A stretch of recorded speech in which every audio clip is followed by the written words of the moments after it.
అర్థమవుతుంది.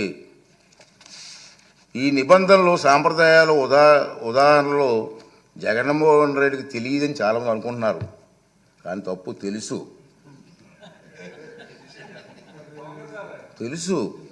ఎందుకంటే 2019 జూన్ 13న ముఖ్యమంత్రి హోదాలో ఆయన ఇదే సభలో ప్రసంగిస్తూ చెప్పిన మాటలు మనందరం గుర్తు చేసుకోవాల్సిన అవసరం ఉంది.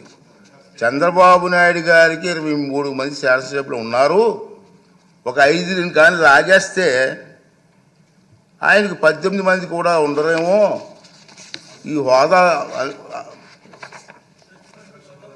17 మంది ఉంటారు, అప్పుడు ఆయన ప్రతిపక్ష నాయకుడు స్టేటస్ కూడా ఉండదని చెప్పి ఇదే జగన్మోహన్ రెడ్డి గారు ఈ హౌస్లో మాట్లాడిన సంగతి మీ అందరికీ తెలుసు.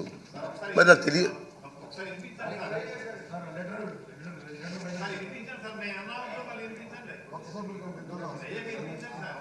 అదే చెప్తాం కదా.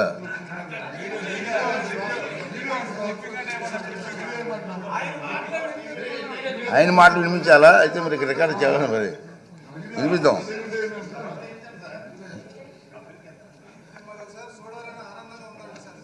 అతనే చెప్పారు,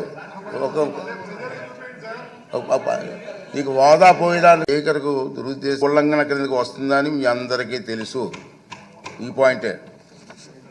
అయినప్పటికీ వైఎస్ జగన్మోహన్ రెడ్డి ఇప్పటి వరకు సాధించిన దుష్ప్రచారాన్ని సంధి ప్రేలాపనలు అంటాను నేను.